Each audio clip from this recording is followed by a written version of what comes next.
Hello friends, आज के session में हम डिस्कस करेंगे नेशनल हेल्थ पॉलिसी में। आज के सेशन में हम देखेंगे नेशनल हेल्थ पॉलिसी का क्या इंट्रोडक्शन हम देखते हैं, इसकी क्यों नीड थी, हमें क्यों लाना पड़ा नई पॉलिसी को। हम स्टार्ट करते हैं। सबसे पहला introduction. First national health policy came in 1983, 36 years after independence, and second in 2002. Health policy provides a broad framework of decision for guiding health actions that are useful to its community in improving their health, reducing gap between the health status. हमारी जो सबसे पहली national health policy थी वो हमारी 1983 में आई थी, जो कि हमारा 36 year after independence time period था। वही जो सेकंड हमारी नेशनल हेल्थ पॉलिसी थी वो 2002 में आई थी। ठीक है, हमारी थर्ड नेशनल हेल्थ पॉलिसी 2017 वाली, ये थर्ड हमारी नेशनल हेल्थ पॉलिसी थी। हमारी जो हेल्थ पॉलिसीज होती है हमारी ब्रॉड फ्रेमवर्क हमें प्रोवाइड करती हैं हमारे एक्शंस को, और ये हमारे हेल्थ स्टेटस के बीच में गैप को रिड्यूस करती हैं। नीड, हमें नई हेल्थ पॉलिसी की नीड क्यों थी? पहला, health priorities are changing, there is growing burden on account of non communicable diseases. पहला हमारी नीड ये थी कि हमारी जो हेल्थ प्रायोरिटीज थी वो चेंज हो रही थी, हमारा जो नॉन कम्युनिकेबल डिजीज थी उन पे जो बर्डन था वो बहुत बढ़ रहा था। ठीक है।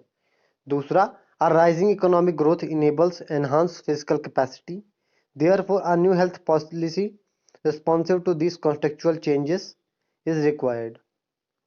ठीक है। तीसरा, the emergence of a robust healthcare industry estimated to be growing at double digit. दूसरा कि हमारी जो हेल्थ केयर इंडस्ट्री थी ये बहुत ही स्पीड में ग्रो अप कर रही थी, इसलिए हमें नई हेल्थ पॉलिसी की नीड थी। लास्ट है हमारा growing incidences of catastrophic expenditure due to healthcare costs which are presently estimated to be one of major contributors to poverty. ठीक, हम देखते हैं ऑब्जेक्टिव्स हमारी।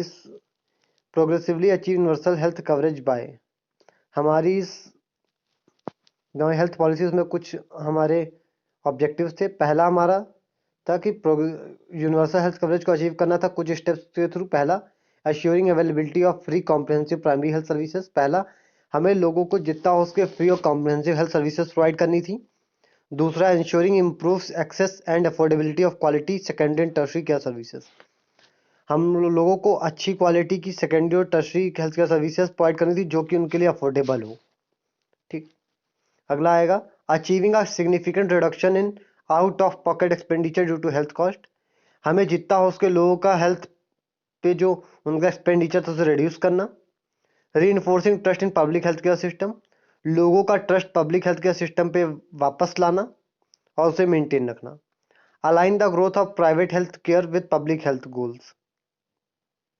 ठीक है, हम देखते हैं कुछ गोल्स हमारी इस पॉलिसी के कुछ गोल्स थे। पहला, इंक्रीजिंग एक्सेसिबिलिटी, मतलब कि लोगों तक हेल्थ केयर सर्विसेज ज़्यादा से ज़्यादा एक्सेस हो, लोग इजीली उनको एक्सेस कर सकें। दूसरा, इंप्रूविंग क्वालिटी, हमारी जो हेल्थ केयर क्वालिटी सर्विसेज थी उन्हें हमें और अच्छे से इम्प्रूव करना था, उन्हें हाई क्वालिटी में प्रेजेंट करना था। तीसरा, हमारा लोअरिंग कॉस्ट, हम जितना लो कॉस्ट में हो सके हमें लोगों को सर्विसेज देनी थी सेकेंडरी टर्शरी केयर की। ठीक है। अगला, attainment of highest possible level of health, हमें हाईएस्ट पॉसिबल लेवल जो भी हेल्थ का हमें वो अटेन करना था। Universal access to good quality health care services, और हमें ऑल ओवर द वर्ल्ड लोगों को best health care services provide करनी थी। हमारे इंडिया में जितने भी लोग थे हम उन्हें best health care services provide करनी थी। प्रिंसिपल्स, हमारी जो पॉलिसीज के कुछ प्रिंसिपल्स थे। सबसे पहला हमारा आता है equity. reducing inequity would mean affirmative action to reach the poorest. Equity का मतलब था कि हमारी हर हेल्थ सर्विसेज, हर हेल्थ पॉलिसी की जितने भी हमारे रिकमेंडेशन जो भी चीज़ें थी वो हर इंडिविजुअल तक पहुंचने चाहिए, भले वो जितना भी पुअरेस्ट पर्सन तक पहुंचने चाहिए, last person of the country. ठीक। हम minimize discrimination among age, gender, poverty, caste, हमें लोगों में किसी भी बेसिस पे कोई भी डिस्क्रिमिनेशन नहीं करना है, ना ही जेंडर, एज, कास्ट, किसी भी बेसिस पे। अगला, universality, prevention of exclusion on social, economic और in grounds of current health status, हमें प्रिवेंट करना सोशल, इकोनॉमिक और ग्राउंड्स। ठीक है। अगला हमारा patient centred quality care, gender sensitive, effective, safe and convenient health care services to be provided with dignity and confidentiality. हमें जो सर्विसेज प्रोवाइड करनी थी वो हमारा मेन फोकस, हम पेशेंट को अपने मेन फोकस में रख के पेशेंट को सर्विसेज प्रोवाइड करेंगे और हम हाई क्वालिटी केयर को प्रोवाइड करेंगे पेशेंट्स को, ठीक है। अगला accountability, financial and performance accountability, transparency in decision making and elimination of corruption in health care systems both public and private, ठीक।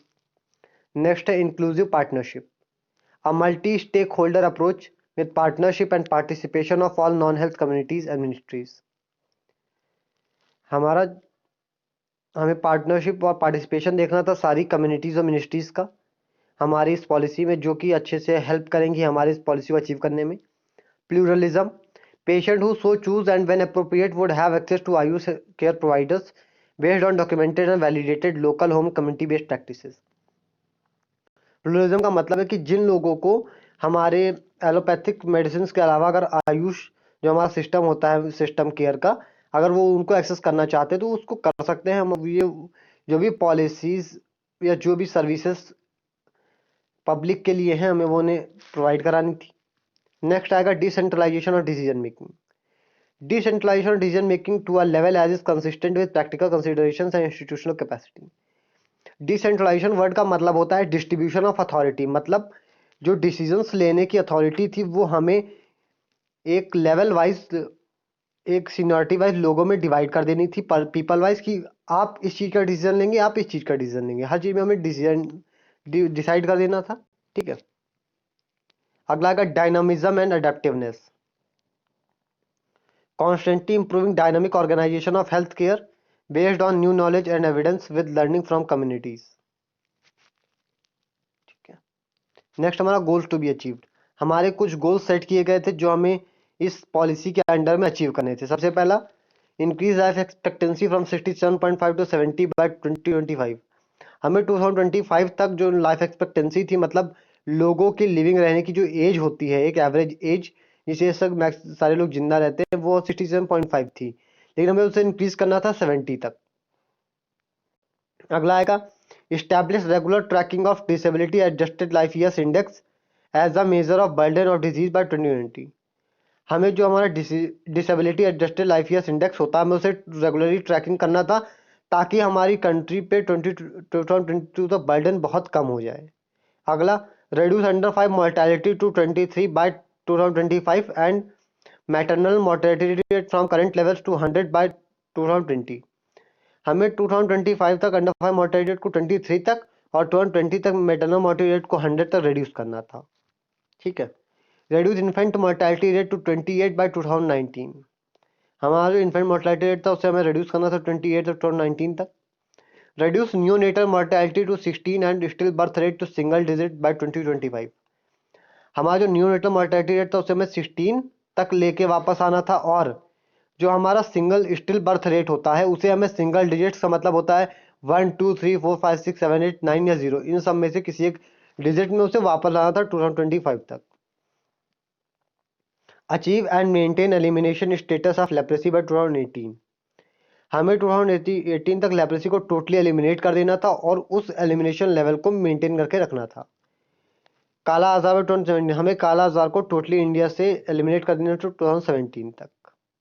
Achieve and maintain a cure rate of more than 85% new sputum positive patients और TB, मतलब कि हमारे जो नए patients आ रहे हैं TB के, उनमें हमें 85% तक क्योर रेट को इंक्रीज करना था। रेड्यूस ब्लाइंडनेस 0.0252 पर 1000 पेशेंट बाय 2025। हमें ब्लाइंडनेस का जो रेट था उसे 1000 पॉपुलेशन में हमें 0.25% लोगों को होना चाहिए 2025 तक। अगला, increase utilization of public health facilities by 50% from current by 2025। Antenatal coverage to be sustained above 90%, मतलब कि जो एंटीनेटल केयर प्रोवाइड करनी थी मदर्स को, हमें वो 90% फीमेल्स तक प्रोवाइड हो सके। More than 90% of new born are fully immunize by 1 year of age. हमारा एक और ये भी गोल था कि 90% ऑफ न्यूबॉर्न, जो न्यूबॉर्न हो रहे हैं उन्हें हम फुल्ली इम्यूनाइज कर सके 1 ईयर की एज तक। Meet need of family planning about 90% and national and sub national level of 2025। Reduction in use of tobacco 15% by 2020 and 30% by 2030।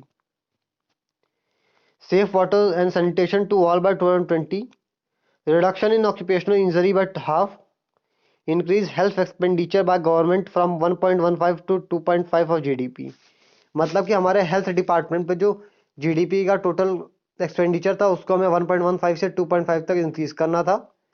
Increase rate state sector spending more than 8% of their budget by 2020। हमें ये भी देखना था कि हमारा जो state का budget था वो हमारे हेल्थ सेक्टर के लिए 8% होना चाहिए टोटली उनके बजट में। Ensure availability of staff in higher priority district as per IPHS. Next है establish primary and secondary care facility in high priority district by 2025। Strengthen health surveillance system by 2020। Seven priorities हमारे कुछ priority areas थे जिनको हमने इस policy में mainly focus किया है। पहला था हमारा स्वच्छ भारत अभियान, दूसरा था balance healthy diet and regular exercise, third था addressing tobacco alcohol and substance abuse, यात्री सुरक्षा, निर्भया नारी, सिक्स था हमारा reduce stress and improve safety in the work place, seven था हमारा reducing indoor and outdoor air poll. ये हमारे मेन 7 प्रायोरिटी एरियाज थे। हम आगे देखते हैं। नेशनल हमारे इस पॉलिसी में कुछ प्रोग्राम भी इन्वॉल्व थे। पहला था RMNCH+A सर्विसेज, दूसरा था चाइल्ड एंड एडोलसेंट हेल्थ, तीसरा था यूनिवर्सल इम्यूनाइजेशन, चौथा था कम्युनिकेबल डिजीजेस, पांचवा मेंटल हेल्थ, छठा नॉन कम्युनिकेबल डिजीजेस और हमारा लास्ट था पॉपुलेशन स्टेबलाइजेशन। मतलब कि हमें अपने पॉपुलेशन को जितना हो सके उतना उसको नॉर्मली मेंटेन करके रखना था। ठीक है, आज का सेशन यही पेंड करते हैं। Thank you.